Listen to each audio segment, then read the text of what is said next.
C'est ma découverte numéro 8 qui commence. C'est Élise Madé avec vous. Là, on est juste rendu à ma découverte numéro 8, mais j'ai une confession à vous faire. J'ai pris du retard dans mes montages. Ça n'a pas de bon sens. J'ai été débordée du travail, de la vie, tout ça. Donc, j'ai pris du retard. Il y a beaucoup d'épisodes d'entrevues que j'ai enregistrés au début de l'été, même voire au printemps, qui ont toujours pas été diffusés encore. Donc, j'en suis très désolée et je commence à vous les dévoiler progressivement lorsque je trouve un temps pour faire ça. Et là, l'épisode que je vous présente aujourd'hui, c'est avec Fabrice Laroche-Francoeur, avec qui j'ai échangé, c'est ça, je pense que c'était au début de l'été. Fabrice, c'est un réalisateur. Il a réalisé plusieurs capsules web un peu à saveur humoristique que vous avez vu passer. Et aussi, peut-être que vous le connaissez parce que c'est lui l'animateur et le créateur d'un show la nuit. C'est une série d'événements qui ont lieu une fois par mois au Lion d'Or et ça mélange entrevues, variétés. Ça a l'air vraiment le fun. Et là, j'ai une autre confession à vous faire. Mon Dieu, c'est la journée des confessions aujourd'hui.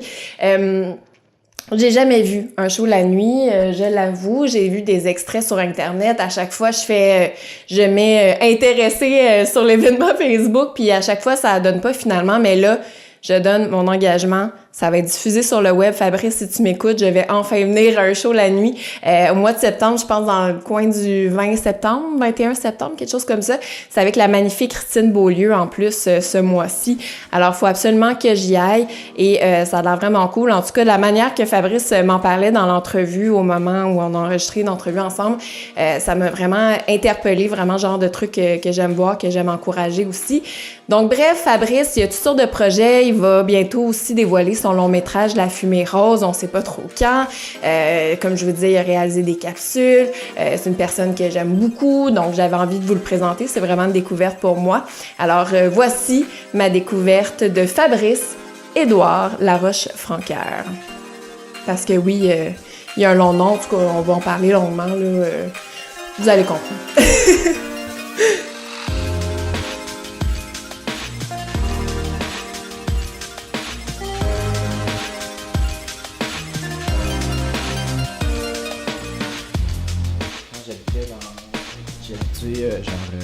Frontenac puis Sainte-Catherine, jadis.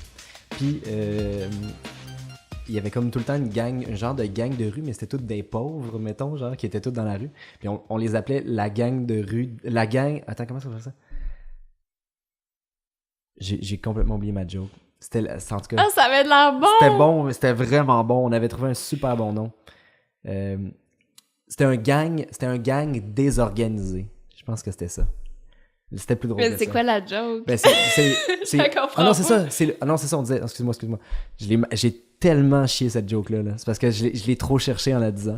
Ce qu'on disait, c'est que c'était le crime désorganisé. Parce que ça avait l'air tellement d'une gang, genre, de tarés, là, qui avait l'air de voler des TV, genre, tu sais, comme des vieilles TV qu'elle te dit qu'en pensant qu'elle allait revendre ça 400$. Fait qu'on les appelait le crime désorganisé.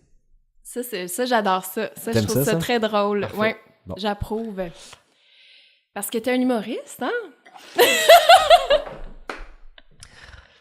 Ouais. Non, c'est pas de même. Comment je devrais te présenter, Fabrice? Fabrice Édouard Laroche-Francoeur. Là, c'est commencé, là, Oui, Élise. là, on commence officiellement. On commence officiellement. Oui, ça enregistre. Merci de me recevoir, Élise. Ça me fait grand plaisir. Qu'est-ce que... ta Moi, question, j'aurais dit, ouais, je t'aurais présenté comme un réalisateur. Okay. Est-ce que multidisciplinaire, disons, parce que tu fais de la réalisation, t'écris, tu veux te lancer un peu sur la scène, faire de l'humour, tu fais un show la nuit qui est un mélange de stand-up, de sketch, d'entrevue. Est-ce que tu es d'accord avec ces adjectifs? Oui, je dirais que j'ai... Oui, non, c'est bien dit. Je pense que j'ai prouvé que j'étais un réalisateur parce que c'est des choses que j'ai faites. Le reste, c'est des choses que...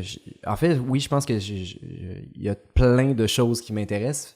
Puis je pense que je pense que je veux pas dire... On dirait que j'aimerais ça mourir puis me dire genre, je suis un réalisateur, un telle affaire. Mais on dirait que ça me tente pas de décider tout de suite ça va être quoi ces affaires-là. On dirait que j'ai comme le goût de checker qu'est-ce qui me tente la semaine prochaine. Tu t'ouvres à toutes les opportunités. Exactement. Puis ouais, absolument. Souvent, je fais un petit exercice en commençant le podcast. Ok. Je décris mon invité. OK, Selon ma parfait. perception, tu me diras si t'es d'accord ou pas. Premièrement, j'avais envie de dire drôle. OK, Je trouve que t'as une bonne répartie. OK, merci. Merci, Élise. Est-ce que t'es d'accord? Ben, comme tu vois, ma répartie a été prouvée vraiment instantanément par ma réponse vraiment plate. Ouais, c'est ça. Oui, OK, ben merci.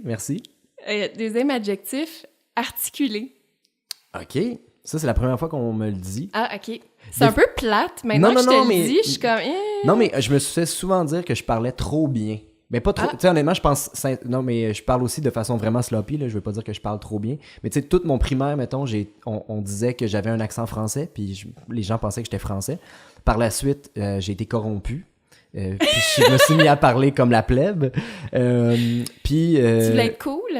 Je voulais être cool. J'essayais de fitter dans la gang, comme on dit. Est-ce que t'as réussi? J'espère que non. Ah! J'espère j'aime que ça, non. ta réponse. Mais je sais pas. Puis je pense que... Mais ça m'arrive de me faire dire genre... tu sais, mettons un show la nuit ou des trucs comme ça, de me faire dire genre... je pense qu'il faudrait que tu dim down un peu la qualité du français.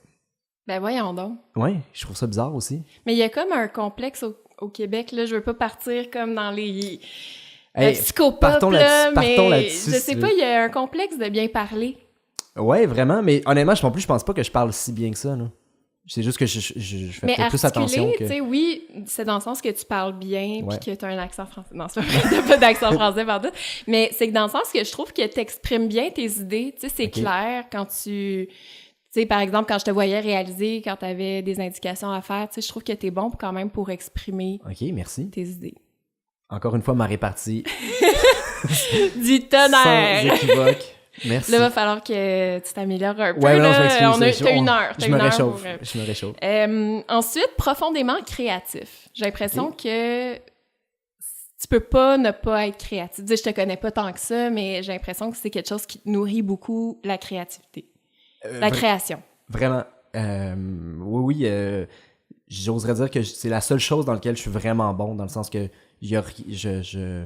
c'est mon... Genre, c'est les vacances pour moi, là, être créatif, là. Il y a pas de moment où est-ce que j'essaye pas d'être créatif, puis des fois, c'est étonnant parce que tu sais, quand t'écoutes quelque chose, genre, mais que tu penses comme à d'autres choses en même temps, dans le sens que, mettons, t'écoutes un film, puis là, tu dis « Ah, j'aimerais ça faire un film sur telle affaire », ou genre, tu marches dans la rue, puis tu penses à genre « Ah, j'aimerais ça faire... » Bref, c'est ça, on dirait qu'il y a comme jamais de moment vraiment de... où est-ce que je suis pas en train de réfléchir à des affaires, mais je trouve ça le fun. Fait que, OK, ben merci. Je pense que je sais pas pour profondément, mais je pense que je suis quelqu'un de créatif. En surface. Je suis au moins en surface Au moins. créatif, là. Avoir tous mes t-shirts loufoques, là, je suis vraiment... Ah, t'as des t-shirts. J'ai Il me semble que aucun- j'ai jamais vu. Ouais, Non, je mets jamais de t-shirt. ouais, t'es tout le temps en chemise propre. Ça fait partie J'aurais de pu mon... dire ça, propre. Ben, je pense que c'est dans articuler. Ouais, C'est ta façon déguisée de dire propre. Et j'avais aussi, ben on dirait que c'est comme toute plate mes mots finalement, mais Non, bonne vas-y. écoute. Ben moi je trouve que c'est une bonne Bonne écoute. écoute. Ben je sais pas, tu sais, c'est rare, je trouve, les gens qui écoutent dans la vie. OK. Puis j'ai l'impression que tu fais partie de ces rares gens-là, tu sais, mettons, quand je te parle, j'ai l'impression que tu m'écoutes. Oui, mais j'écoute ce que tu dis pour vrai, Élise. Ben je parle pas en ce moment, mais tu sais, Ouais. comme en général, tu sais, les fois où on s'est côtoyés ou quand t'as d'autres personnes, mettons, faut que tu deals avec d'autres personnes, des trucs comme ça, j'ai l'impression que t'es un gars à l'écoute, que tu sais, ça passe pas par une oreille pis ça sort pas de l'autre, là, que t'es quelqu'un, t'as cette sensibilité-là, si on veut. OK, ben c'est gentil. Moi, des fois, j'ai peur d'être très distrait, fait que j'ai comme l'impression que je suis ok. comme à l'écoute jusqu'à temps que je tu sois suis en plus. train de penser à d'autres choses, mais ceci dit, oui, quand même, les gens m'intéressent, là, fait que j'essaie d'avoir l'air smart. OK, bon, ben j'ai fini avec mes, OK, mais mes c'est- qualificatifs. Là, Élise, je me sens mal parce qu'il fallait que j'ai préparé moi aussi une liste de mots pour toi, ou ça... Oui, ben, vas-y. Je dirais articulé. Un bon sens de la répartie. Bien habillé. T'as une très belle robe aujourd'hui, Élise. Je me sentais estivale. C'est fantastique. Ben, en fait, en partant de la base, Fabrice Ok. Édouard Laroche-Francoeur, premièrement, je voulais te dire que j'adore ton nom. Je trouve que... Ben, c'est peut-être pour ça que les gens pensaient que t'étais français quand t'étais petit. Fabrice-Édouard Laroche-Francoeur. Parce que j'ai un nom de chevalier, c'est oui! pour ça. Ouais, j'ai Vraiment? un nom éternel. C'est 30 lettres, mon nom complet, ce qui est quand même 4 lettres de plus que l'alphabet. Fait que c'est quand même... Tu sais, au primaire, ça va vite apprendre l'alphabet quand c'est ton nom. Fait que, ouais, j'ai mon nom est long. Mais dans ta famille, vous avez l'air d'avoir tous des noms... On a tous des noms impossibles. Oui. Je vais les dire parce que je pense que c'est... parce que j'aime ces gens-là, mais aussi parce que je pense que c'est drôle. On est 4 chez nous. Il y a la plus jeune qui s'appelle Astrid Miranda Laroche-Francoeur. On a mon frère qui s'appelle Eudes Arnaud Laroche-Francoeur. Puis mon autre sœur qui s'appelle Florence Coppelia Laroche-Francoeur. Ce qui est quand même 4 marathons de suite à dire. Mais moi, genre, quand j'étais jeune, j'aurais nommé mes enfants de même. C'était comme, tu sais, de nommer des noms pas possibles à mes enfants, mais on dirait que je suis comme surprise qu'il y ait des adultes vraiment qui aient décidé de faire ça avec leurs enfants. C'est mes parents extrêmement articulés qui ont fait ça. Oui, c'est ça. Mais eux aussi très articulés et très à l'écoute. Oui, mes parents sont super à l'écoute. Peut-être d'ailleurs en ce moment. Mais on les salue. Fait que oui, j'ai un nom vraiment long. C'était ça le point? Ben, je sais pas, j'aime ça les gens qui ont des beaux noms, puis je voulais te le dire que je trouve que t'as un beau nom. Derrière l'idée de mes parents, là, c'était... je pense qu'ils avaient envie qu'on se souvienne de mon nom. Fait qu'il y avait comme le goût que ça soit comme un nom qui soit unique. Ceci dit, à la longueur que mon nom a, on m'a plus souvent dit « Ah oui, c'est toi le gars avec le nom long » que « Ah, c'est toi Fabrice, mettons. » Mais je pense que le résultat est le même, dans le sens qu'on... Je suis tout le temps celui qui dépasse de la liste des noms, mettons, quand je vais... Tu bats-tu Philippe Audrey, la rue Saint-Jacques, presque? Je sais pas, il faudrait que je compte. Faudrait que vous fassiez un battle ou quelque chose. Ouais, exactement. J'oserais... En même temps, je veux pas y enlever son titre, là. C'est probablement lui qui gagne, là, parce que c'est quand même un vraiment long, là. Bon, on parlera pas de ton nom toute la soirée, là. En fait, on a parlé, de tes origines, ta famille. Tu viens d'une famille nombreuse. Tu viens de la région de Québec aussi, si je me trompe pas. Saint-Augustin-de-Desmaures. Oh!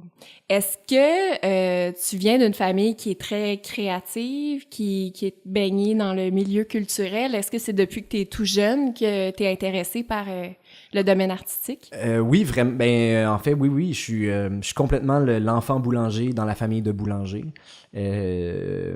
Mon père est metteur en scène et directeur artistique, puis ma mère est comédienne.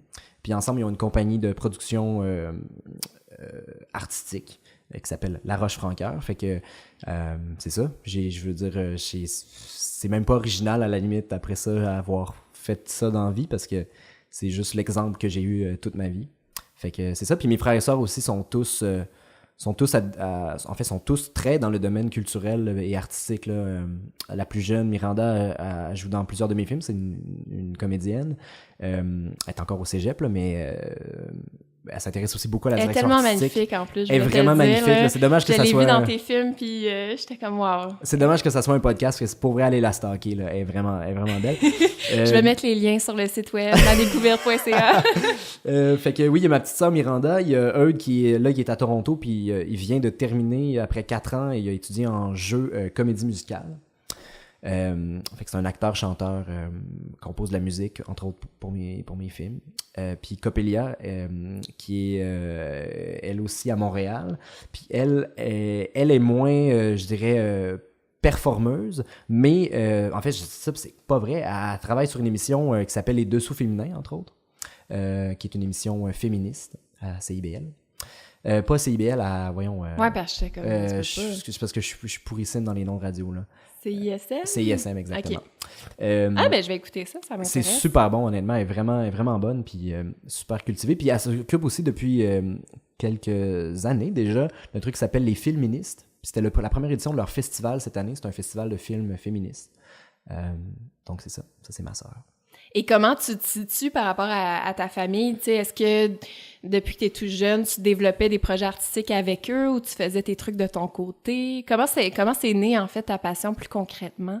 Ben, ça a toujours été très familial là, chez nous, vraiment, au niveau de la création, là, que ce soit au début par les exposés oraux, je dirais. Ça a été ma première relation avec le... Mais tu sais, j'ai toujours eu... beaucoup de chance, mettons, d'avoir des parents qui étaient vraiment... Tu sais, j'étais rodé quand j'arrivais à mes exposés oraux, là. Tu sais, mon père était... il te donnait des conseils. Il me donnait des conseils, il me faisait répéter. Je veux dire, tu sais, c'était sérieux. Il m'aidait à écrire les textes. Après ça, on avait... il y avait toujours comme des idées, mettons, là, tu sais, ce qui est plus rare, mais dans le sens, il m'encourageait vraiment à, genre, tu sais, je me rappelle entre autres d'un exposé oral sur le Titanic que j'avais fait au primaire, en première ou en deuxième année. Puis mon père avait fabriqué une espèce de grand carton avec comme le Titanic en carton. Puis plus l'exposé avançait, puis il y avait comme un genre de mécanisme qui faisait que le Titanic coulait. Puis il y avait des affaires qui apparaissaient. Je veux dire, c'était super bien fait. Tellement que je me suis fait, quand j'étais en sixième année, on m'avait demandé de venir reprendre cet exposé-là devant des classes pour montrer c'était quoi un bon exposé oral.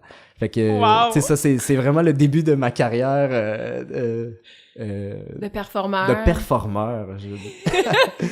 Et t'as fait de l'impro aussi pendant longtemps, ben t'en fais encore. Ouais. Est-ce que c'est né à peu près à la même époque quand t'étais enfant, ado? Ben, c'est venu plus tard. En fait, tu sais, j'ai eu, c'est ça, mes exposés oraux, ça a été la première façon de toucher à tout ça, avec les Legos, je dirais, à la création. Puis après ça, au secondaire, en fait, j'étais quelqu'un de plutôt gêné, puis je dirais timide, là, mais comme tout le monde qui a fait de l'impro, là. Fait que j'étais plutôt...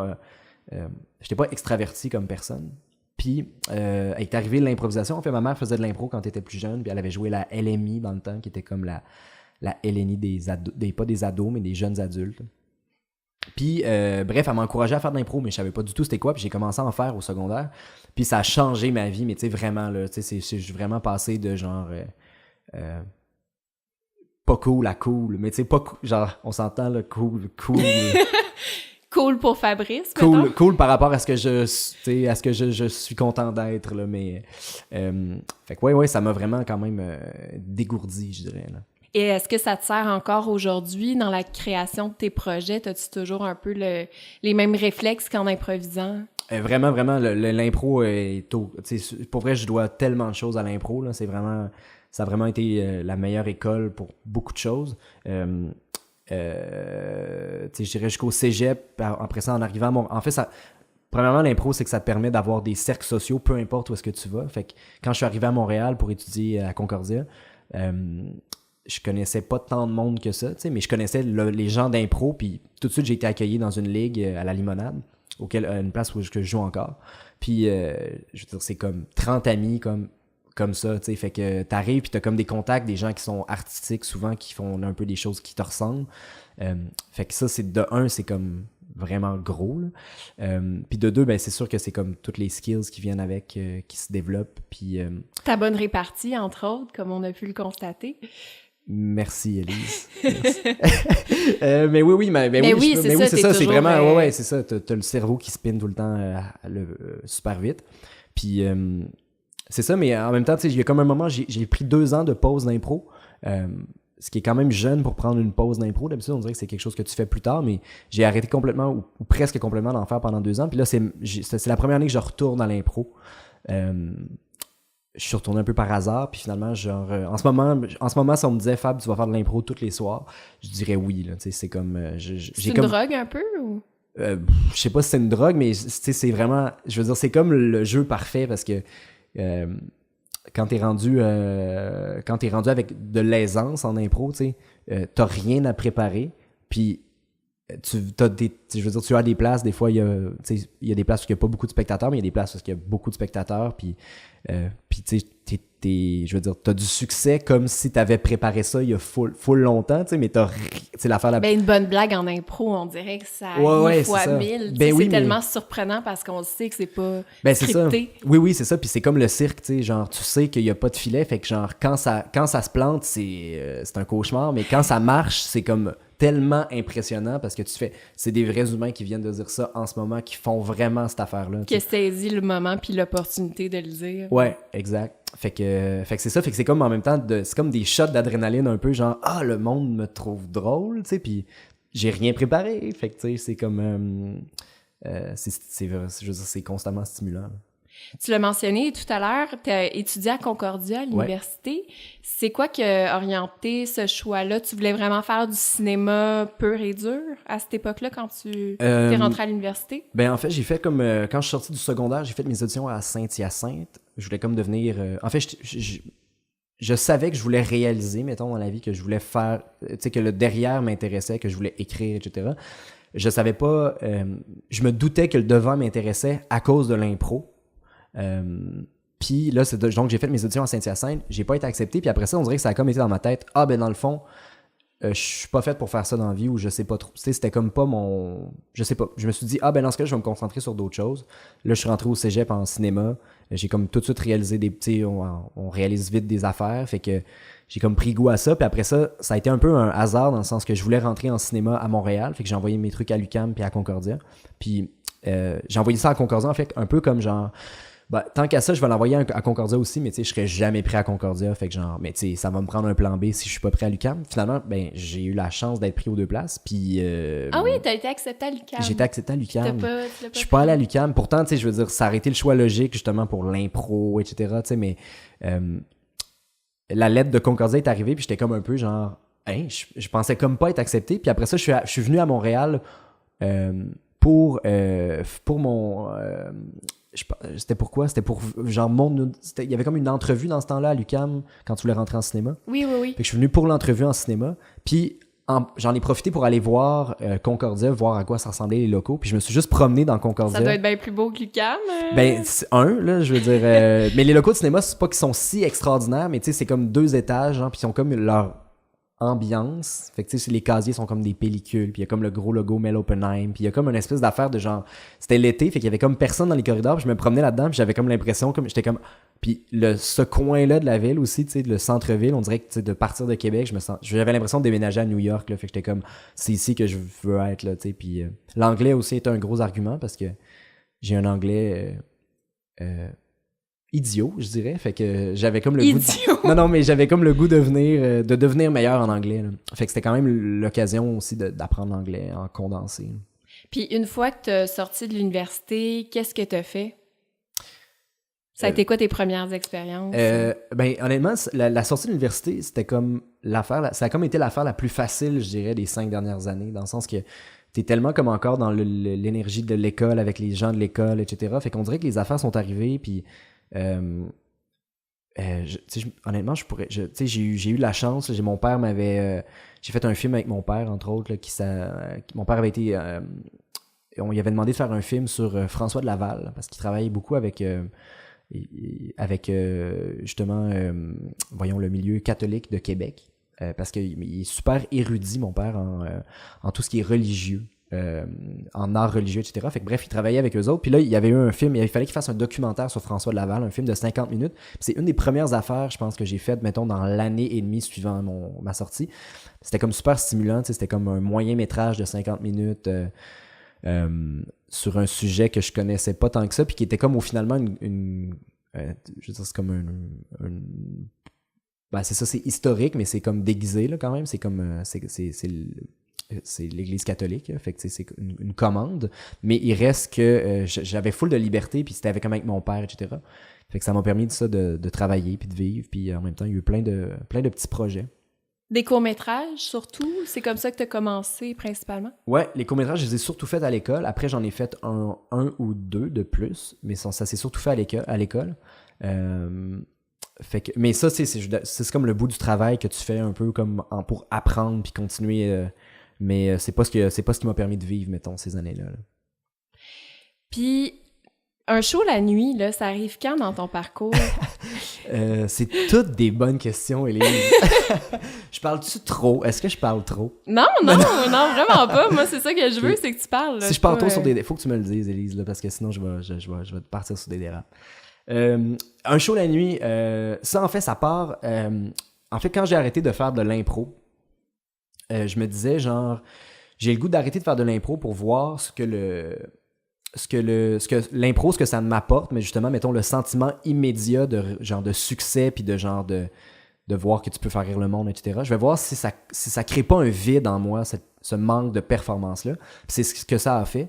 Fait que j'ai comme eu genre... C'est pour ça que t'as arrêté? C'était pour un test? Je voulais me tester, en fait. Je voulais voir, est-ce que ce vide-là je vais avoir le goût de le remplir avec d'autres choses? Est-ce que ça va me manquer de pas être sur scène? La drogue, l'alcool... Tout ce qui est les plus rough que tu peux imaginer, Élise. Fait que c'est ça, je me suis pitché dans la cocaïne, puis... tu t'en es bien sorti, je m'en suis super bien sorti. Je suis vraiment pas aussi cerné que je pourrais l'être avec tout le cristal meth que j'ai fait. On salue tes parents de nouveau. On salue mes parents. Ils sont encore plus sur la drogue dure que moi. Mais non, est-ce que là, j'en perds... Un show la nuit. Un show la nuit, oui. Bon, t'as arrêté l'impro. J'arrête l'impro. Là, c'est comme une période où est-ce que je me mets vraiment à triper. Je regarde sur YouTube plein d'affaires de genre Jimmy Fallon qui commence, Letterman qui s'en va. C'est comme une époque un peu genre stimulante pour les late night américains que je connais pas tant que ça, puis que je me mets à suivre beaucoup. Puis là, je me mets comme à capoter un peu puis me dire, mais je veux faire ça, tu sais, je veux comme animer un show comme ça. Puis en même temps, je vois comme le chemin à parcourir, puis je fais comme, mais j'ai à part de l'impro, mettons, tu sais, c'est comment tu fais pour faire ça dans la vie, mettons, à part avoir déjà 15-20 ans de carrière. Fait que j'ai fait, ben dans le fond, je vais juste partir mon propre spectacle. Puis tout de suite, j'en ai parlé à plein d'amis de la Lime de Montréal, des joueurs d'impro principalement, mais qui sont aussi des auteurs, des comédiens dans la vie. Fait qu'on est comme parti une petite gang ensemble de gens que j'admire, puis qui sont... qui m'intimidaient beaucoup à cette époque-là, qui m'intimident moins aujourd'hui parce que... parce que t'es connu parce que je les ai vus sur... je les ai vus sur toutes les drogues les plus dures. Non, mais qui m'intimident moins aujourd'hui, mais qui sont devenus mes amis vraiment. Fait que t'as su comme t'entourer, si on veut, pour partir vraiment. Ce projet-là. L'idée de base, mettons, c'est comme « Ah, ça me tente de faire ça. Salut les amis, est-ce que ça vous tente de faire ça? » Puis... C'était pas un one-man show, là, dans le fond. Non. Pas, ça va être moi sur une scène. Non. Ben, c'est ça, je pense que j'aurais pas été game de faire ça à ce moment-là non plus, là. Puis, je serais probablement... Je sais pas, tu sais, je veux dire, ça, je le serais peut-être pas non plus aujourd'hui, là, tu sais. Je savais que je m'entourais de gens super brillants, super drôles, qui sont tous plus vieux que moi aussi, beaucoup, tu sais, pour la plupart. Fait qu'ils ont comme aussi une expérience différente, puis je pense que ça compensait pour toute ma bonne volonté, mais le fait que j'étais super débutant, là, tu sais. Parce que le concept, c'est ça, d'un show la nuit, c'est qu'il y a du stand-up, il y a des sketchs. Ouais, vous avez un invité par show. Ouais, exactement. Fait qu'un show la nuit, c'est comme écouter justement un show comme Jimmy Fallon, mettons. Fait que, mais sur scène, scène en live. Puis à la base, on voulait que ça soit sur le web, ce qui n'a pas été le cas au début. Là, maintenant, on revient, puis là, maintenant, ça va être sur le web. Mais bon, il nous est arrivé plein de choses en cours de route qui ont changé notre parcours. Mais oui, c'est ça. Fait que c'est vraiment... Mais moi, dans le fond, ce que ça me permettait, c'est que ça me permettait de tester plein de choses que j'avais le goût d'essayer, tu sais. Fait que ça m'a permis de tester, premièrement, est-ce que j'aime faire du stand-up? Fait qu'il y a toujours un monologue au début du spectacle que c'est l'animateur qui fait. Et c'est toi qui l'écris? Oui, mettons, j'écris surtout au début, j'écrivais, tu sais, les grandes lignes, puis après ça, les gens m'aidaient vraiment beaucoup, là, tu sais, la gang de Show la nuit écrivait beaucoup. Là, maintenant, c'est plus moi qu'avant. Je dirais que c'est comme 80% moi, 90%. Mais il m'accompagne toujours, puis j'ai trouvé aussi Patrick Dupuis, entre autres, qui est un de mes amis qui est sur le show, tu sais, avec qui j'ai comme beaucoup d'affinité en écriture, je dirais, là, puis on travaille sur des choses ensemble. Puis donc lui il m'aide à écrire aussi là, puis tu sais c'est ça, c'est pas comme du stand-up traditionnel au sens que t'as pas le temps de roder tes affaires, t'as pas le temps comme de l'essayer, tu sais, c'est comme le spectacle se passe puis après ça il est trop tard. Non, c'est ça, tu sais. Fait qu'il faut comme que tu sois sûr de ta shot puis que c'est comme Mais est-ce que c'est un peu ça l'idée aussi, c'est de prendre ce qui se passe sur scène à ce moment-là, tu sais, que ça soit live imparfait mais on essaie des affaires? Oui, mais tu sais, il y a quand même toujours eu... tu veux que tu veux être tête. Ouais, on veut être tête, là. Il y a toujours eu ce désir-là avec un show la nuit. On veut... tu sais, on n'arrive pas sloppy, là. On arrive, on est mis sur notre 31, puis on veut que ça ait l'air d'avoir... Toujours très propre. Toujours articulé, toujours très propre. Fait qu'on essaie que ça ait l'air d'un show professionnel, malgré le fait que ça nous coûte de l'argent. Ah oui? Ben là, je veux dire, à cette époque-là, ça nous coûtait... ça nous a... Je veux dire, parce que tu louais une salle, puis on faisait ça quand même au Lion d'Or, qui était quand même une grosse salle. Puis au début, notre pari, ça a été d'en faire 4 en comme 1 mois et demi pendant l'été. Fait que c'était comme aux 2 semaines, on avait un show. Fait que c'est sûr que c'était comme... C'est comme 2 heures de contenu aux 2 semaines avec genre, tu sais, ça vire, c'est des gros shows, il y a 30 personnes, mettons, dans les coulisses à chaque show, fait que c'était comme ambitieux. Je pense qu'on s'est comme calmé les nerfs, on a comme compris c'est quoi notre rythme, puis etc. Mais ceci dit, ça a été super formateur, puis il y a eu des super bons shows dans ceux-là, puis ça nous a rapidement propulsé, mettons, à des places que je pensais pas que... Tu sais, j'oserais dire qu'aujourd'hui, tu sais, 90% du travail que je fais dans la vie m'a été donné grâce aux trucs qui ont été réalisés pour un show la nuit ou de ce que j'ai fait à un show la nuit, là. Fait que c'est quand même, tu sais, je veux dire, c'est un investissement qui a déjà valu la peine, là. Parce que vous tournez des sketchs. Ouais, il y a des sketchs. Il y a comme un petit côté SNL aussi. Ouais, c'est ça, qui est quand même très présent dans le spectacle, mais fait qu'il y a comme le monologue, les entrevues, des jeux un peu. Puis il y a comme 3 à 4 sketchs pendant le spectacle. Que vous tournez en amont. Il y en a qui sont déjà tournés, mais il y en a qui sont live sur scène. Ah, ok. Fait que c'est ça. Fait que j'ai réalisé plusieurs des sketchs qui ont été faits pour un show la nuit.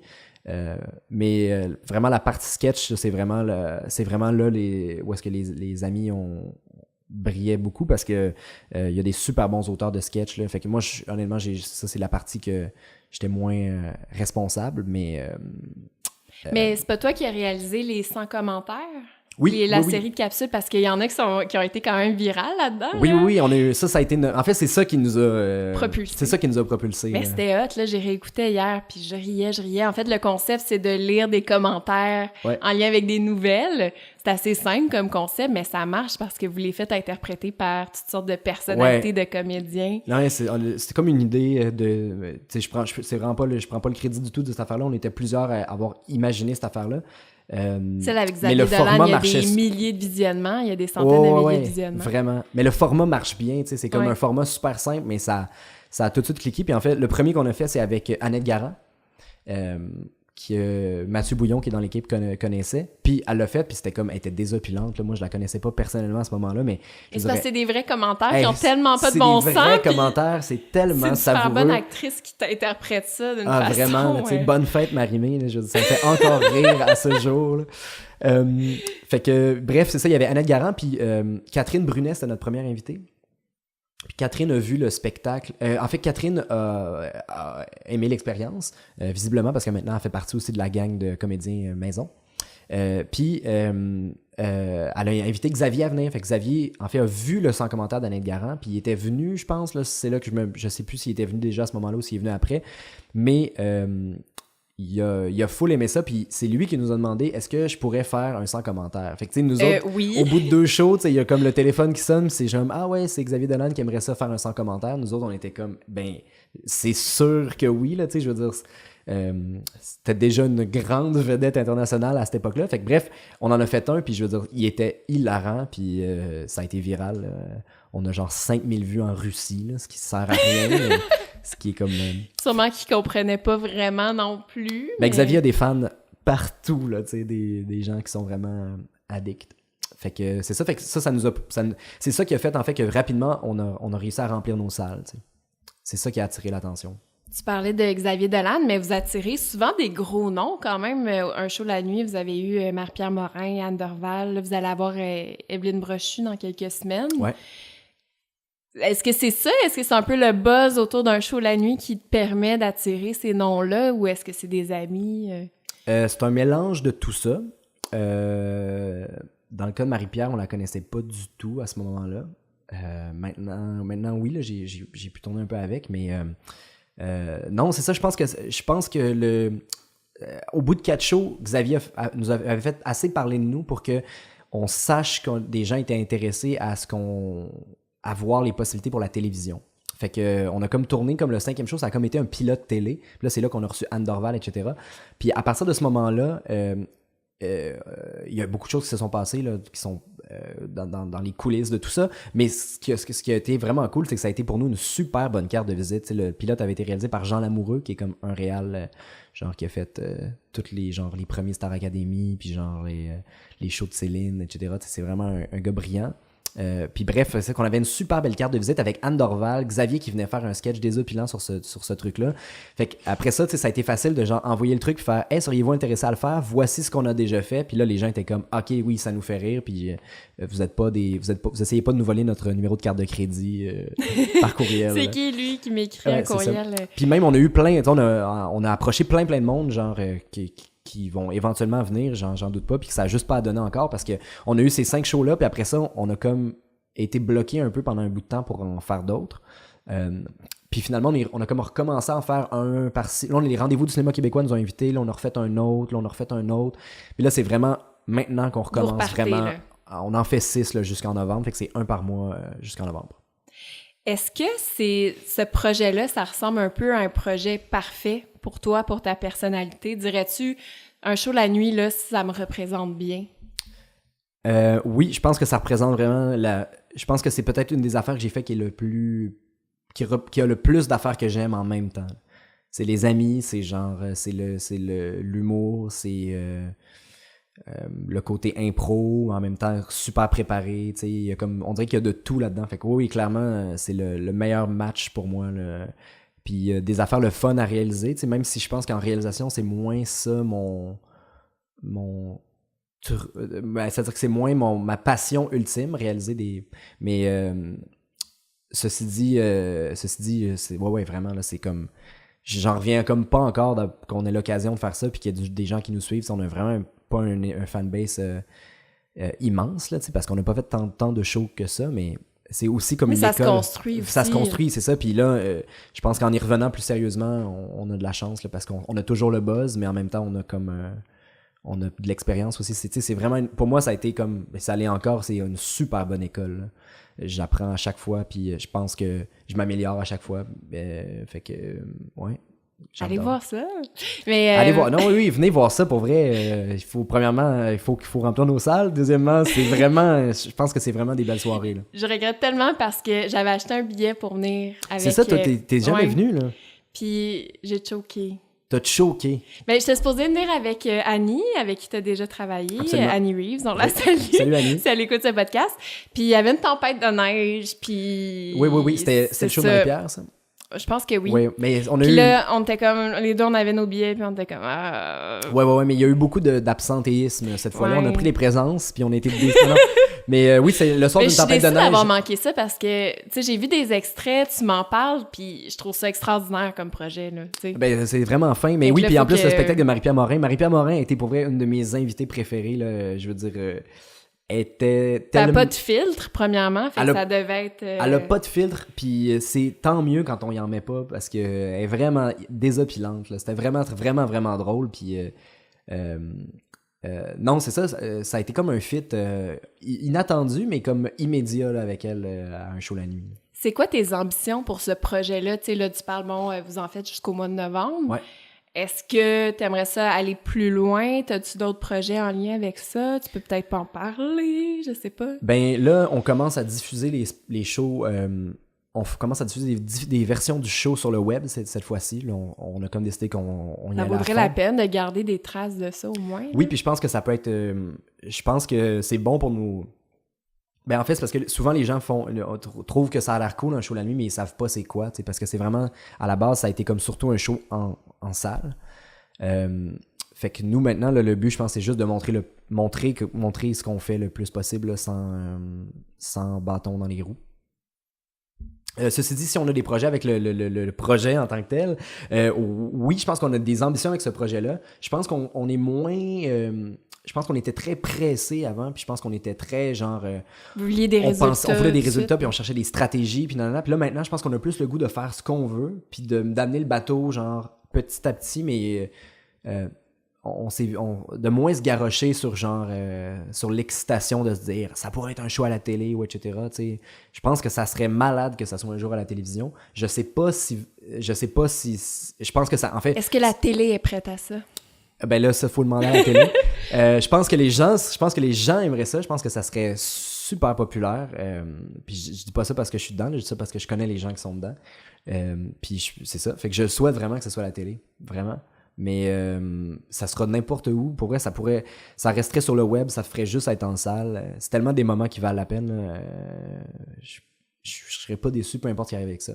Puis c'est aussi tout ce qui, c'est ça, comme je disais, c'est tout ce qui ressort de ce projet-là qui est comme fantastique, là, tu sais. J'ai l'impression aussi que c'est beaucoup de talents émergents qu'il y a là-dedans. T'sais, on a mentionné des gros noms, mais justement, tu disais tes collègues de la Ligue d'impro, ben c'est des futurs acteurs aussi, c'est des auteurs, c'est des créateurs qui ont quelque chose à offrir, puis ça leur donne une tribune à eux aussi. Oui, puis ils travaillent tous déjà sur des... Je veux dire, c'est des gens qui travaillent sur plein d'affaires cool qui se font déjà. Mais ces gars-là, je veux dire, ces gars-là et ces filles-là ont des idées, je veux dire, comme à n'en plus finir. Là, fait que j'espère que on pourra voir toutes leurs idées. J'espère égoïstement que on pourra voir tout ce que tout le monde fait m'amener sur tout.tv là, quand tout le monde va avoir décidé de rejoindre ce clan-là. Ceux qui veulent payer 8$ par mois. Ceux qui veulent payer 8$ par mois. Puis, pour des reprises de l'auberge chez Noir. Ouais, c'est ça.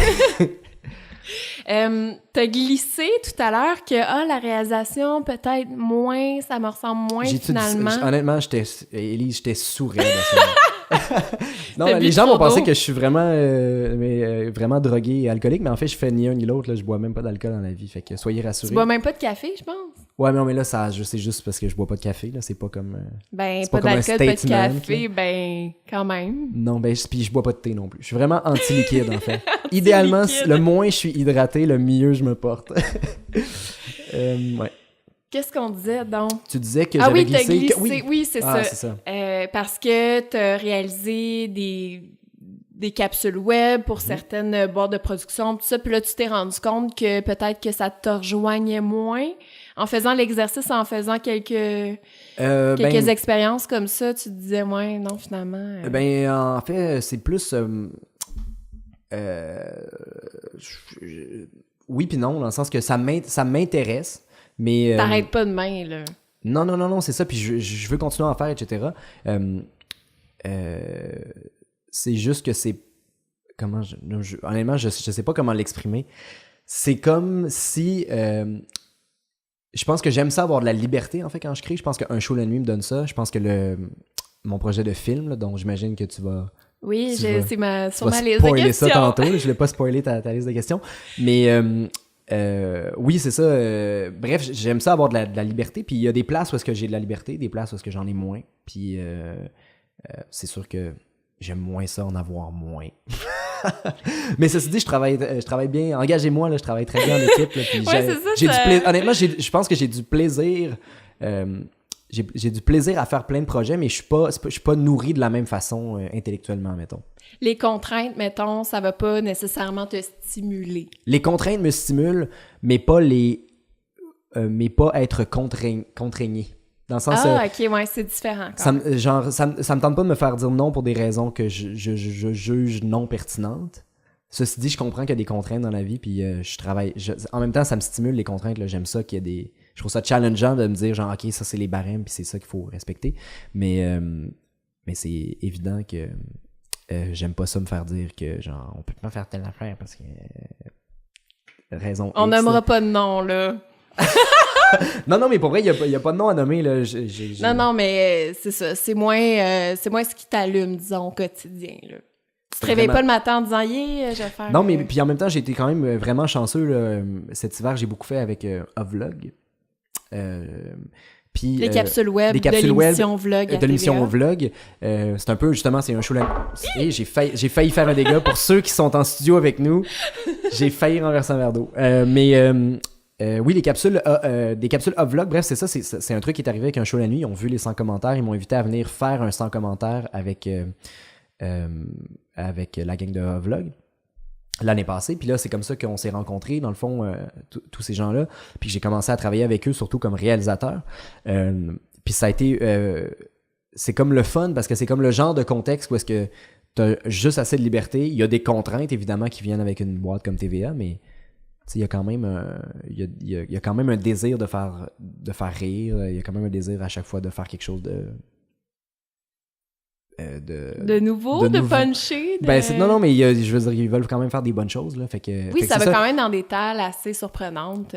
Oui, c'est ça, exactement. Fait que j'ai été chanceux parce que ça a été c'est comme faire des trucs pour un show la nuit, mais avec d'autres gens, puis avec des moyens, tu sais.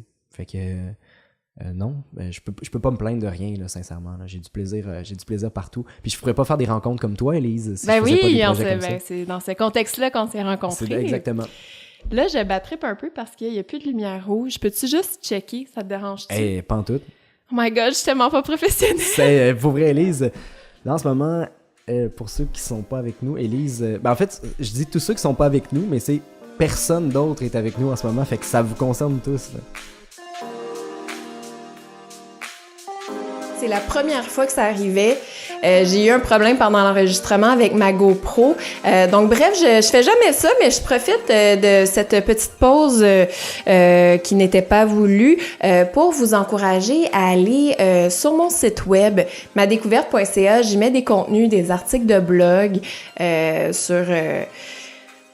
des découvertes que je fais sur plein d'autres trucs. En tout cas, j'ai plein d'idées d'articles, faut juste que je les écrive, mais bref, ça se dévoile tranquillement. Alors, je vous invite à y faire un tour. Et aussi, si vous aimez le podcast, n'hésitez pas à m'encourager en likant la page Facebook, Ma Découverte, en donnant 5 étoiles au podcast.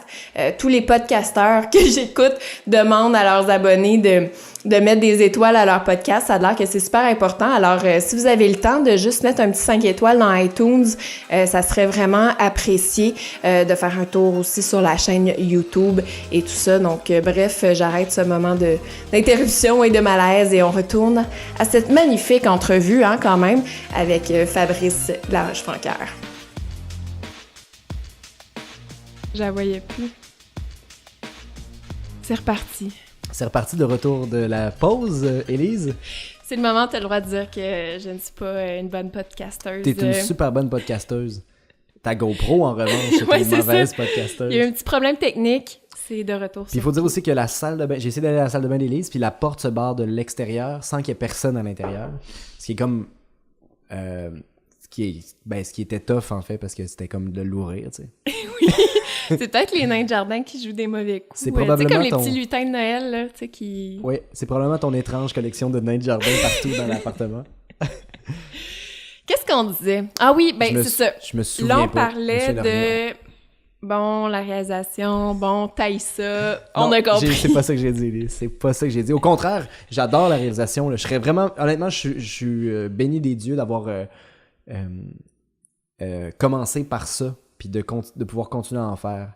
Je pense que je trouve ça plus le fun de me dire que je suis réalisateur d'abord, puis que le reste vient après. Parce que le réalisateur, c'est un peu comme l'affaire qui est comme... en tout cas, je trouve que réalisateur, c'est comme la job dans laquelle tu peux être bon dans rien, puis bon dans tout en même temps.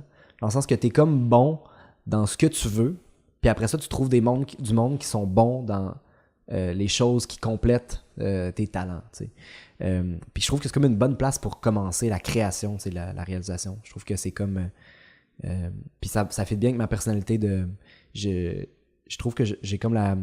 je suis comme un peu Mario Bros, genre dans le sens que à Mario Kart, c'est comme un peu ma façon de voir ça, mais j'ai comme 3 étoiles dans tout, fait que c'est super cool, mais tu sais, je vais pas nécessairement plus vite qu'un autre, ou genre, tu comprends, je trouve que c'est comme le fun d'être polyvalent dans ce truc-là, puis en même temps, c'est le fun de collaborer avec d'autres personnes. Collaborer avec d'autres mondes, puis d'avoir des gens qui complètent tes lacunes. Et là, pour ton premier long-métrage, on arrive à ça. Ouais. Ça, c'est un projet vraiment personnel à toi, pas de contraintes. Ouais. J'imagine qu'il y a toujours des contraintes pareilles. Il y a des contraintes, mais oui, il n'y a pas le même genre de contraintes. Qu'est-ce que tu as voulu dire à travers ton premier long-métrage? Qu'est-ce que j'ai voulu dire? Parce que, tu sais, avant de commencer un projet comme ça, j'imagine que pour ton premier long, tu te demandes quand même, tu sais, si tu as plusieurs projets sur la table, tu te dis, tu sais, il y a des choix à faire quand même sur lesquels tu prends, puis qu'est-ce que tu veux dire, qu'est-ce que tu veux montrer aussi comme premier film. Ouais. Ça faisait... Tu sais, mon but ultime dans la vie, c'est faire des longs métrages, mettons. C'est ce que j'aime le plus sur Terre. Puis, j'ai toujours voulu faire ça. Fait que quand je suis sorti de l'école, c'était comme, OK, c'est quand... Ça a toujours été comme le chrono de c'est quand que je vais pouvoir faire mon premier long métrage. Tu sais. Puis... au début, en sortant, c'était comme compliqué, je savais pas. Justement, j'avais vraiment cette angoisse-là de me dire, mais là, si je m'embarque là-dedans, c'est comme un projet qu'il va falloir que j'aime pendant 2 ans. Puis tu sais, ça fait moins avec moi d'aimer des choses longtemps comme ça, artistiquement parlant, dans le sens que j'ai comme besoin de faire des affaires différentes. Fait que là, bref, je savais pas quoi faire. Puis là, à un moment donné, j'ai comme commencé à développer un projet qui était pas La Fumée Rose, qui était un autre film complètement, que j'ai écrit quand même en grande partie, et genre il y a comme 50 pages de scénario de fait, etc. J'en ai parlé à mon producteur Evren Boisjoli, un gars que j'ai rencontré à l'université, qui est un de mes meilleurs amis aussi, puis c'est lui qui a produit tous mes courts-métrages. J'en ai parlé, j'ai dit j'aimerais ça faire ce film-là, penses-tu que c'est possible? Puis on a convenu ensemble que non, c'était pas possible parce que c'était trop ambitieux pour un premier film. C'était un film un peu de suspense, fantôme. Fait que bref, on a comme fait, ok, ben genre, faisons pas ce film-là. Puis là, Evren m'a proposé, il m'a dit de faire, de genre, regarder pour faire un projet qui coûterait pas grand-chose à faire, qu'on pourrait faire comme un premier film, puis qui nous permettrait peut-être éventuellement de financer le suivant en ayant comme quelque chose sous la main. Une carte de visite. Une carte de visite. Fait que c'est là que j'ai commencé à écrire La Fumée Rose. Puis là, vu qu'on était comme rendu à l'hiver, puis je voulais tourner l'été. Fait que c'était un peu bizarre comme processus, parce que d'habitude, c'est comme l'affaire que tu planifies longtemps d'avance. Puis j'avais tellement écrit l'autre pendant longtemps. Puis là, tout à coup, c'était comme, ah non, mais si je veux tourner quelque chose cet été, comme ben, il faut que j'écrive maintenant, tu sais. Puis là, le long métrage que j'ai laissé de côté, je recommence à le travailler maintenant, puis je l'approche différemment maintenant que j'ai fait La Fumée Rose. Mais je pense qu'avec La Fumée Rose, que j'ai appris vite, puis qui a été comme, honnêtement, je pense l'affaire qui m'a le plus fait débloquer comme créativement, ça a été d'écrire le plus possible en parlant de moi. Fait que c'est pas nécessairement en parlant de moi, genre moi, là, genre c'est pas mon histoire, etc. C'est un film. Mais genre La Fumée Rose, c'est pas le podcast depuis le début, là. Tu parles de ta vie, non? Non, c'est ça. Ben, oui, mais non, tu sais, dans le sens que c'est comme inspiré de plein de choses que j'ai vécues, de sentiments que j'ai vécus. Fait que c'est super personnel comme film. Puis je pense que c'est là que on dirait que ça a été vite. Je l'ai écrit quand même vite, puis je l'ai tourné vite. Mais on dirait que vu que c'était comme très proche de moi, ça continue de m'intéresser. Puis genre, je suis comme pas tanné de La Fumée Rose. C'est genre, je suis comme, tu sais, il y a évidemment toujours le regard quand tu regardes en arrière quelque chose que tu as fait. T'es comme, j'aurais voulu faire ça comme ça, j'aurais voulu faire telle chose. Mais je suis encore fier de ce truc-là parce que j'ai l'impression quand même j'ai voulu dire quelque chose par rapport à moi avec ça. Puis je l'ai fait. Et c'était quoi le thème principal? Parce que le personnage, dans le fond, il retourne dans son village natal. Toi, Élise, t'es une des chanceuses qui a eu un lien Vimeo pour ça. Oui. C'est encore... on n'a pas fini le film encore. C'est encore en post-production. Là, c'est même pas tout à fait le montage final. Fait que c'était une des vraiment premières qui voit le film. À part quelques test screenings. Puis, fait que oui, c'est quoi je dirais que le thème principal, c'est la nostalgie. Oui, c'est ça, parce qu'il retrouve un peu des amis de son passé, d'enfance. Oui, exactement. Dans son village natal. Ouais. Et ça vient le hanter un peu. Comment tu résumerais ça, Élise? C'est compliqué comme film quand même. Oui, parce qu'il y a des histoires de meurtre là-dedans. Puis là, à un moment donné, tu te demandes où c'est que ça s'en va. Ouais, il faut faire confiance. Faut faire confiance que ça s'en va quelque part. Mais je te faisais confiance. Ouais. J'espère que t'as pas été déçu. Dis rien pour l'instant parce que vu que c'est pas sorti. C'est une joke, tu peux dire des affaires. Là. Non, mais dans le sens que je suis consciente que c'est pas une version finale non plus. Puis je juge pour ce que c'est. Mais ça me faisait penser un peu à ton court-métrage L'amour à l'âge atomique. Oui, ok. Je trouvais qu'il y avait un peu le même esprit. Ben, je suis pas bonne là, pour faire des critiques de films puis d'écrire tout ça, non, mais tous les publics sont bons. Là. Moi, ce que ça m'évoquait un peu comme ton court-métrage dont je parlais, L'amour à l'âge atomique, avec ta sœur magnifique dedans. Il y a de quoi d'un peu... ça m'évoquait des tableaux impressionnistes. OK. Visuellement, tu trouves? Oui, visuellement, mais tu sais, vu que ça se passe l'été, il y a comme un rythme assez lent, la nature qui est magnifique. Mm-hmm. Je sais pas, tu sais, il y avait comme une espèce d'ambiance, parce que moi, je sais pas, quand je regarde des tableaux impressionnistes, je me sens un peu dans ce mood-là. Ouais.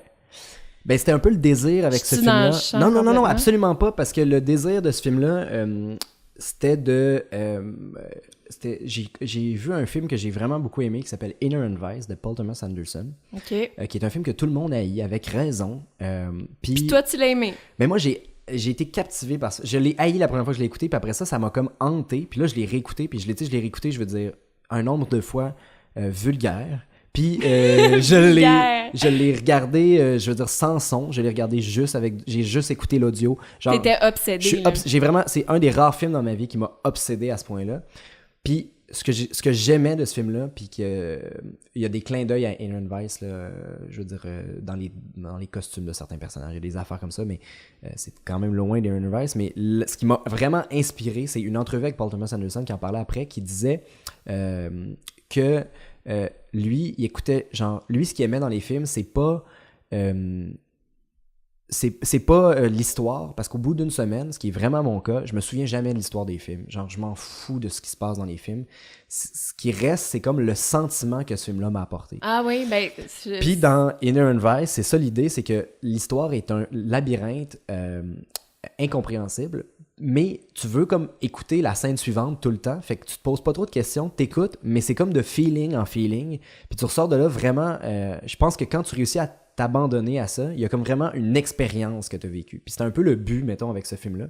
Mais humblement... c'est vrai que la fumée rose, ça laisse cette impression-là, justement, ce feeling-là, il nous accompagne quand même après avoir vu le film, je trouve. OK, ben c'est gentil, ça veut dire que l'objectif est accompli. C'est vraiment pour moi la fumée rose, c'est ça, c'est comme la nostalgie, mais c'est comme une image de la nostalgie d'être envahi par les souvenirs, puis de comme être juste de baigner là-dedans un peu sans savoir où est-ce que tu t'en vas nécessairement. Puis c'est pas juste la nostalgie, genre je me souviens que c'était le fun quand j'étais jeune, c'est vraiment la nostalgie.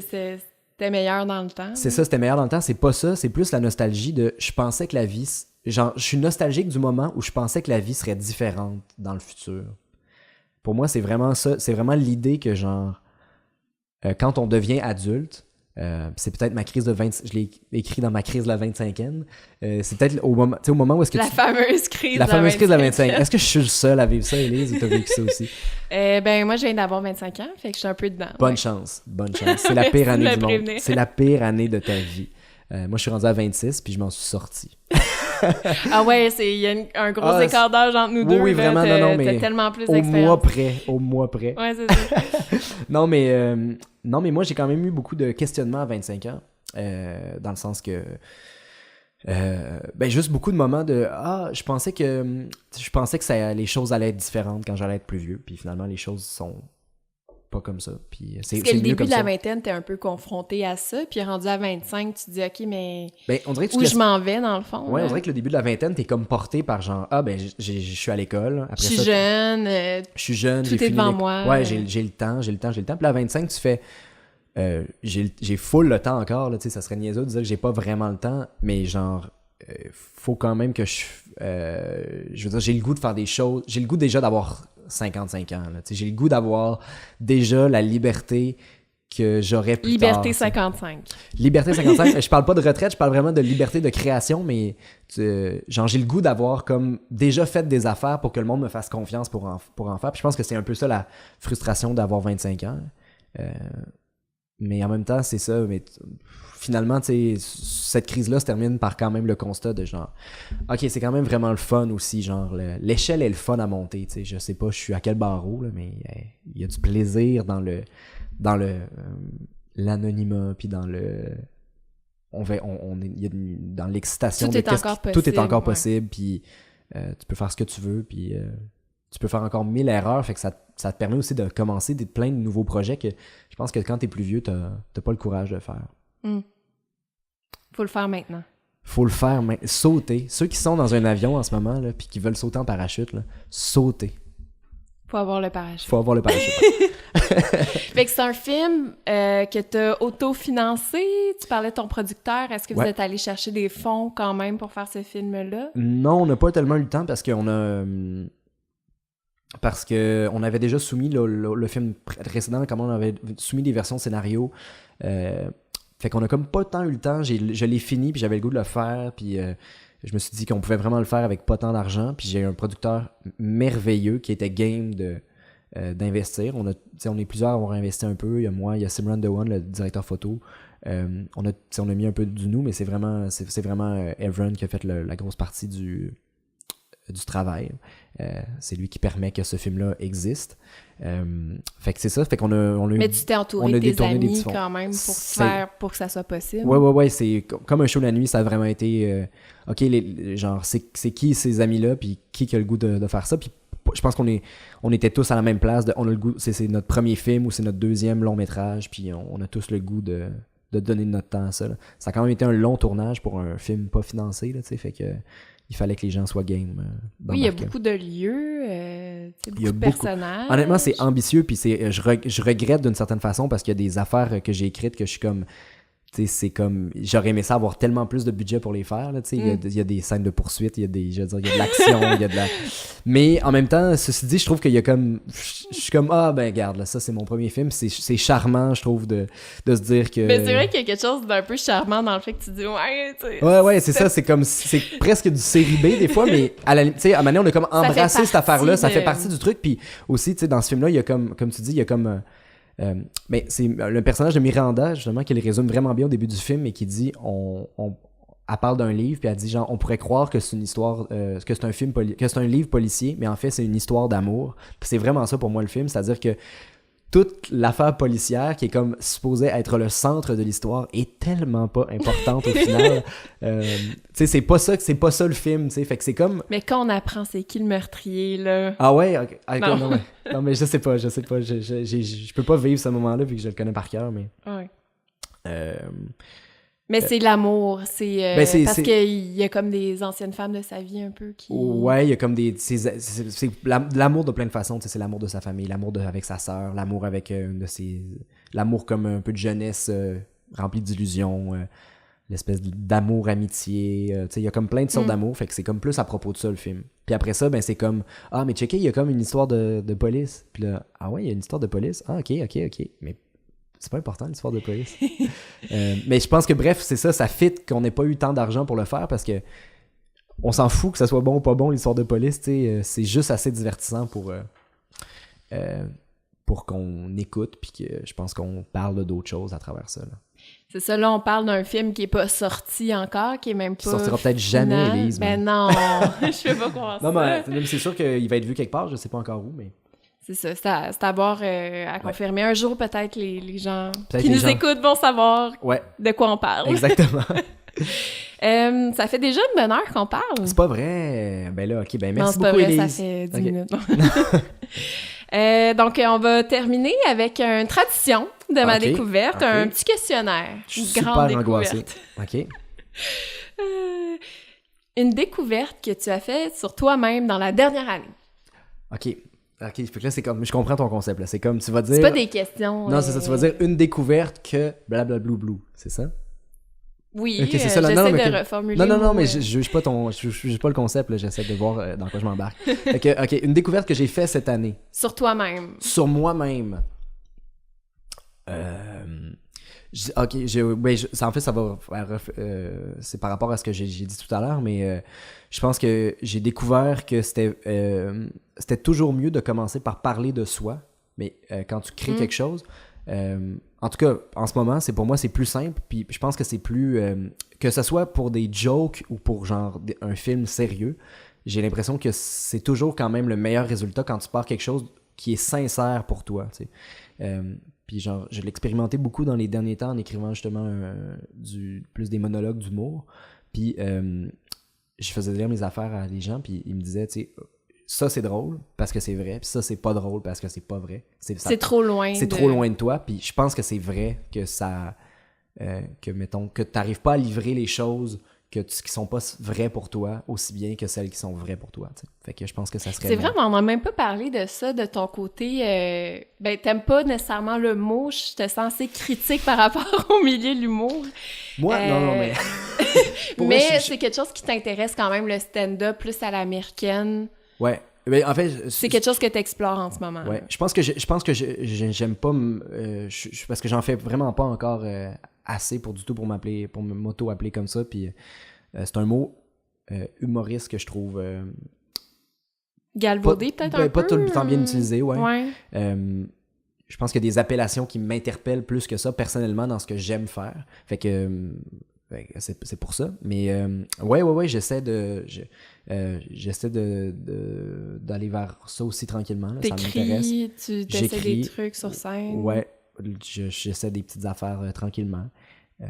Fait que c'est ça. Ouais, je sais pas trop quoi dire par rapport à ça, dans le sens parce que c'est trop nouveau, c'est trop naissant. C'est trop nouveau. Mais c'est vraiment, par contre, quelque chose que j'ai déjà comme... qu'un show la nuit m'a permis de vraiment expérimenter. Puis que j'ai déjà aussi eu un petit genre... L'année passée, j'ai eu la chance d'en faire comme, mettons, 10 soirs de des numéros. Qui était super agréable, mais que je me sentais pas nécessairement encore à ma place, etc. Puis là, je réattaque ça avec d'un autre œil, c'est-à-dire que je pense que j'ai plus confiance en ce que je fais, dans le sens que, pas que je trouve ça meilleur, ou que c'est juste que je fais comme, ok, ben, je sais pas si je suis vraiment bon, mais ça, j'ai le goût de proposer cette affaire-là, puis faut que j'essaye de le proposer si je veux que les gens décident si c'est bon ou pas bon, tu sais. Fait que, voilà. Parfait, tu me donnerais des dates, je serais curieuse de te voir. C'est sûr que non. Pour l'instant, pour vrai, personne n'est venu me voir à date. Je garde ça complètement secret. J'essaie de vivre ça. Assume! Non, mais c'est parce que c'est juste que ça prend du temps de devenir bon à cette affaire-là. T'sais. Ouais, c'est sûr. Fait que faut que tu te plantes une couple de fois. Ouais, puis honnêtement, je suis déjà planté, là, pas pire, là, des soirs là, vraiment gênants. Puis quand t'as de l'expérience... Non, mais c'est vrai, mais quand... ça fait partie du processus. Ça fait partie du processus. Puis quand t'es bon, quand t'as eu, genre... quand t'as eu, mettons, quand t'as eu l'occasion d'être bon, mettons, en impro, puis de voir c'est quoi, mettons, faire rire, mettons, 300-400 personnes, mettons, en même temps, tu sais, en n'ayant rien préparé, il y a comme de quoi d'un peu, genre, challengeant quand t'arrives pour leur faire préparer, puis que personne rit. Tu sais, c'est comme... C'est un peu confrontant sur genre, fait que dans le fond, quand j'y pense pas, c'est mieux que quand j'y pense. Fait que... Faut comme que... C'est une autre affaire, tu sais. Fait que t'as l'impression un peu de repartir à zéro, mais à un moment donné... Mais t'as l'humilité aussi de le faire, puis... Ouais, ben ça... Oui, absolument. OK, prochaine question. Vas-y, Élise. Une découverte marquante quand t'étais jeune. Une découverte marquante quand j'étais jeune. Tu sais, y a-tu une œuvre ou quelque chose qui a été marquant dans ta jeunesse? Ben, je sais pas si c'est une... Je saurais pas quoi... Peut-être que ça va se préciser en répondant à la question. Je dirais que c'est sûr que mes parents ont une grosse influence sur ce que j'aime dans la vie, à la base. Je pense que je me suis éloigné de plein de façons, dans le sens que j'ai découvert aussi mes affaires, etc. Mais tu sais, mon père, mettons, puis mes parents, genre le genre de spectacle qu'ils faisaient... mon père, il a fait de la mise en scène d'opéra aussi, tu sais. Fait qu'on dirait que j'ai comme une... Tu sais, puis ils ont été vraiment, tu sais, très bons pour nous inculquer de la culture, mettons, tu sais, pour nous faire écouter justement de l'opéra dans l'auto, puis nous apprendre des choses, puis qu'on ait comme beaucoup de bagages. Fait que j'arrive pas à te dire une découverte quand j'étais jeune. Non, mais c'est intéressant. Mais je dirais que genre tout ce bagage-là, que peut-être que c'est des choses dans... Je veux dire, c'est sûr que ça m'accompagne encore aujourd'hui, puis que ça influence encore ce que je fais, là. Fait que ça, c'est clair. Sinon, ben, découvrir que ce que j'aimais dans la vie, c'était... Parce que j'aimais vraiment Indiana Jones quand j'étais plus jeune, puis je voulais devenir archéologue. Ça a comme été la première affaire que je voulais faire quand j'étais petit. Puis à un moment donné, j'ai découvert que genre archéologue, c'était crissement plate comme métier, dans le sens que rarement tu cours, tu fais courir après par des grosses boulettes de... c'est pas Indiana Jones. Non, c'est ça. Fait que c'est juste un autre métier que celui que Indiana Jones fait. Puis bref, quand j'ai catché ça, j'ai fait « Ah, mais peut-être que ce que j'aime d'Indiana Jones, c'est le fait que c'est un film. » Puis là, c'est là que tranquillement... Fait que je dirais que ça, c'est peut-être la découverte. Indiana Jones. Une découverte récente à Montréal. Une découverte récente à Montréal. Y a-t-il un nouveau lieu que tu aurais découvert récemment dans ta propre ville d'adoption? Ben, un lieu que j'aime beaucoup. Je suis très casanier, moi, Élise. Je reste souvent à la maison. Je suis très bien chez moi. Ben d'abord, est-ce qu'il y aurait un lieu à découvrir dans ta région natale? Ah, tu t'en allais dire une réponse? Je m'en allais dire une réponse. Peut-être que ça sera... il y a une place où j'aime aller. Là, je sors vraiment pas beaucoup pour travailler dans les cafés. Parce que j'aime pas croiser des gens que je connais. On dirait que c'est comme anti-créatif de faire ça. De comme être « Ah, je connais la personne qui est à 2 tables de moi. » Mais il y a un café que j'adore qui est juste à côté de chez nous qui s'appelle Café chez Roger et Denise. Qui est un minuscule café. Puis qui servent des panini au poulet grillé incroyables. La salade est super bonne. Ils font des des milkshakes, genre. Pas des milkshakes, mais des smoothies. Avec ce que tu veux. Ils ont comme une liste d'ingrédients, puis moi, je mets tout le temps Nutella, puis c'est vraiment délicieux. Fait que je dirais, honnêtement, allez là. Le Nabil, qui s'appelle le propriétaire, est super gentil. Ça s'appelle pas Roger? Non. Ça s'appelle chez Roger et Denise, le gars s'appelle Nabil. Fouille-moi pourquoi. Je comprends rien. Je comprends rien. Mais c'est vraiment tout petit, puis c'est vraiment... j'aime bien ce café-là. Puis bon, c'est pas vrai que je croise jamais personne là, parce qu'évidemment, le mot s'est passé, là, mais c'est quand même une belle petite place. Mais c'est ça la question que je m'en allais te poser pour changer de question, mais je la trouve intéressante quand même. Toi qui viens de la région de Québec, est-ce qu'il y a un lieu qui mériterait d'être découvert dans ta région natale qu'on connaît pas assez? Saint-Augustin-de-Desmaures, tout ce coin-là, Port-Neuf, sur le bord de l'eau, moi, c'est vraiment je vivais vraiment sur le bord de l'eau quand j'étais plus jeune, puis c'est vraiment une belle région, puis c'est toute la région, en fait, je suis retourné filmer là, la Fumée Rose. C'est magnifique. Fait que c'est vraiment beau, honnêtement. Ça donne le goût d'y aller. C'est vraiment, vraiment le fun. Puis, mais je dirais que là, dans mon film en développement, mettons, que j'avais commencé à écrire avant, mais se passe à Québec. Mais vraiment dans le vieux Québec. Puis encore là, à cause de mes parents, j'ai quand même beaucoup de connaissances sur le vieux Québec. Puis genre, j'ai souvent vu mes parents travailler là. Puis justement avec François de Laval, le film que j'ai fait, ça se passait principalement... On allait vraiment, on tournait dans ces lieux-là, on a eu accès à plein d'affaires du petit séminaire qui sont comme inaccessibles habituellement. Puis je trouve vraiment qu'il y a quelque chose dans le vieux Québec qui est sous-exploité au cinéma. Puis en général à la télévision, mais il y a vraiment comme... C'est vraiment mystérieux, là. C'est vraiment malade, ce petit coin-là de ville. Fait que le Vieux-Québec, mais tu sais, pas juste le Vieux-Québec, genre, je vais aller manger une crème glacée, là. Le Vieux-Québec se perd dans les rues du Vieux-Québec, mettons, quand c'est le matin puis il y a du brouillard, là, tu sais. Ce genre de Vieux-Québec-là. Faudrait que j'aille plus souvent à Québec, j'y vais jamais. Amigo Express pour 25$. J'ai travaillé chez Amigo Express. Ah, c'est vrai? Oui! Ah, mais les gens chez Amigo sont super fins en plus. Ouais. Pour vrai, le service c'est un bon service à la clientèle. Plus mat souvent que les conducteurs. Il y en avait une couple des récurrents, mettons. Sûrement. Est-ce qu'il y a une découverte scientifique que tu aimerais voir de ton vivant? Ah, c'est vraiment des bonnes questions, Élise. J'aurais aimé ça avoir 8 ans pour y penser. Une découverte scientifique. En fait, je vais juste répondre avec quelque chose. Je pense que j'ai comme discuté hier avec des amis que je trouve vraiment fascinant. Bon, on parlait d'intelligence artificielle, puis on disait que l'intelligence artificielle était quand même rendue évoluée, blablabla, jusqu'où ça peut aller. Puis, on parlait de... Je me souviens pas de c'était quoi, là. C'est quelqu'un qui parlait d'un article, etc. Mais il y avait comme il faisait des tests, bref, pour qu'il enregistre, mettons, la voix de quelqu'un. Il enregistre la voix de quelqu'un, puis comme une espèce de profil psychologique d'une personne. Puis que, comme ça, ils réussissent à faire une espèce de reproduction de quelqu'un. Fait comme ça, tu peux t'adresser, mettons, à une machine qui aurait la personnalité, qui réagirait puis qui parlerait avec la voix de quelqu'un comme qui est vivant. Et ça t'interpelle? Ça m'interpelle parce que là, en tout cas, ça m'interpelle au niveau de la fiction parce que là, après ça, c'est que ce que ça fait, c'est que d'une certaine façon, les gens peuvent continuer de vivre avec cette personne-là même quand elle est morte. Fait que tu pourrais continuer à parler à quelqu'un qui est décédé, mettons, puis avoir une interaction avec une intelligence artificielle qui est tellement similaire à celle que tu aurais eue avec la personne disparue, que genre c'est comme si cette personne est encore vivante. Puis je trouve que c'est probablement la chose qui nous placerait le plus près des fantômes et de l'immortalité, ouais. Mais de cette présence-là, de genre...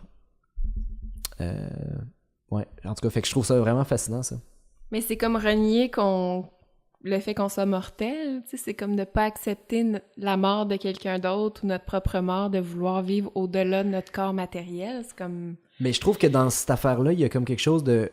Parce que c'est pas vraiment devenir immortel parce que t'as plus vraiment de conscience. Oui, c'est plus vraiment comme la simulation que la personne est toujours vivante. Puis je pense que pour certaines personnes, c'est peut-être bon. Parce que dans le fond, tu sais, j'ai comme l'impression que l'humain est peut-être destiné... peut-être pas à vivre pour toujours, mais peut-être pas à vivre avec l'idée qu'il pourrait perdre les gens qui l'entourent. Je sais pas si tu comprends ce que je veux dire. J'ai comme l'impression que genre un monde où est-ce qu'on pourrait ne plus avoir à dealer avec la mortalité des autres, ou pas de la même façon, je pense que ça serait pas nécessairement une mauvaise idée, tu sais. Je sais pas. pose C'est la une question. réflexion intéressante. Je pose la question, j'aimerais parler à des spécialistes là-dessus. Là. Bon, tu feras ta recherche? Ben, je ferai ma recherche. De toute façon, quand le podcast va sortir, on va déjà être dans le futur. Oui, c'est vrai. C'est vrai. On va être, le monde va être différent. Oui, on va être le passé. En ce moment, on est le passé du futur. Oui, exactement. Bon, dernière question. Oh, OK. Maintenant, j'aimerais ça que tu me fasses découvrir quelqu'un, un artiste. OK. Un artiste. Ben, j'ai parlé de Paul Thomas Anderson tout à l'heure, qui est vraiment un des plus grands réalisateurs qui existent en ce moment. Je pense. En tout cas, qui me parle beaucoup. Sinon, mettons niveau québécois. Niveau là. québécois, oui, c'est ça. Qui est-ce que j'aime beaucoup au Québec? J'haïs ça parce qu'on dirait que je serais pas capable de répondre. Ou quelqu'un que tu côtoies, qui est peut-être... Ouais. Je pourrais inviter au podcast. Ah ben là, ça, Élise, demande-moi-en pas trop, là. Non, il y a plein de gens... Ben, la gang d'un show la nuit, là, c'est vraiment des gens qui méritent d'être... je veux dire que... Bon, il plug son projet. Non, mais c'est vraiment des gens qu'on devrait voir tous les jours. Sinon, il y a des gens que j'aime côtoyer. Je sais pas pourquoi je trouve ça super dur, ta question, Élise. Ouais, c'est dur. Hein. C'est vraiment dur. Parle-moi de quelque chose là, qui va me faire allumer, genre, mettons... Oui, mais c'est pas moi qui parle, c'est toi, là. Non, mais je dois avouer... Ouais, en fait, c'est niaiseux, mais j'aimerais parler de mes amis, là, dans le sens que la gang d'un show la nuit, mais aussi la gang avec qui j'ai fait mon film, tu sais, c'est comme des...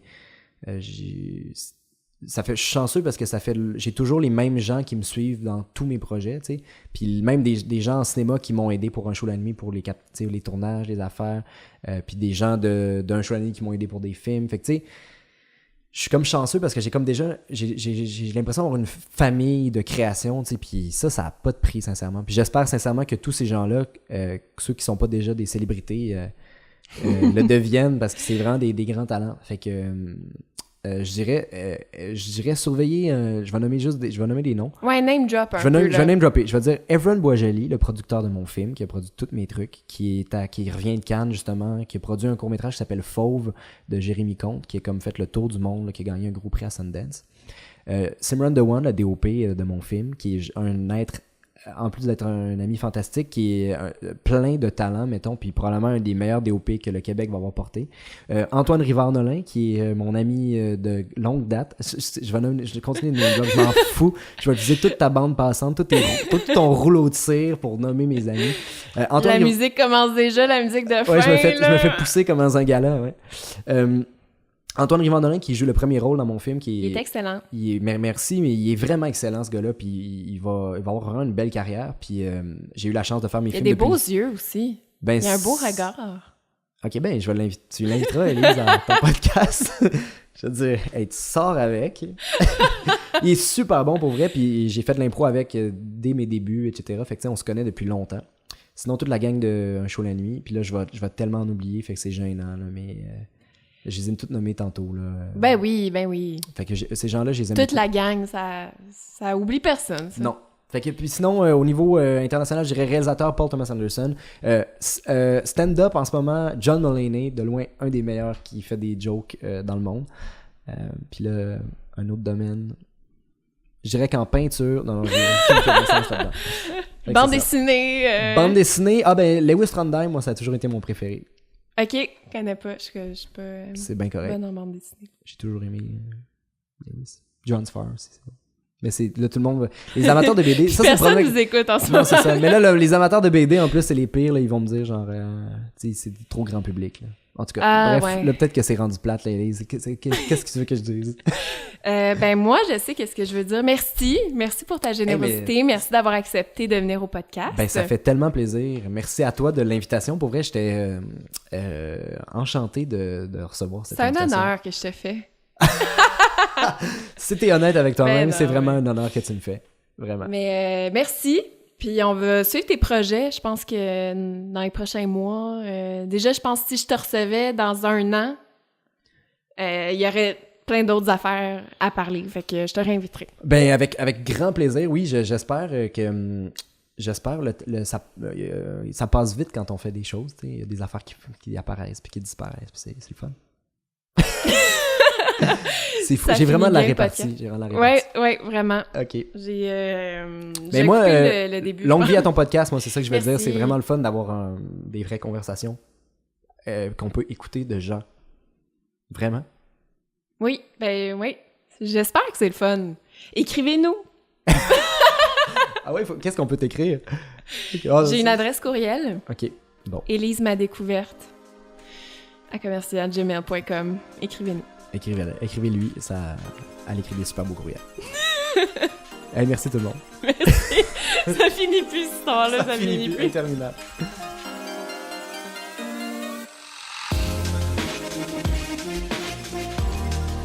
Fabrice Laroche-Francoeur que je viens de découvrir avec vous. J'espère que ça a été une découverte pour vous aussi. Je dis ça à chaque fois, mais quand même, c'est vraiment ça le but de mon podcast. C'est de vous faire découvrir des nouvelles personnes ou au moins apprendre à partir à la découverte de quelqu'un que vous connaissez déjà peut-être un peu. Si vous voulez encourager les nombreux projets de Fabrice, il y a un show la nuit, une fois par mois au Lion d'Or. Il y a un événement Facebook à tous les mois, donc vous avez toutes les informations là. Il y a aussi le film La Fumée Rose qui devrait sortir prochainement et on va continuer donc de suivre ces projets et moi j'essaie de ne plus prendre de retard dans les montages de mon podcast pour vous offrir un autre épisode la semaine prochaine de ma découverte. C'était Élise Madé à l'animation. Si jamais vous avez aimé ce que vous avez entendu, n'hésitez pas à m'écrire, à me donner 5 étoiles, à liker la page ou juste continuer de m'écouter. Déjà ça, là, pour vrai, honnêtement, j'en suis très heureuse. Donc on se retrouve la semaine prochaine ou du moins très bientôt pour un autre épisode.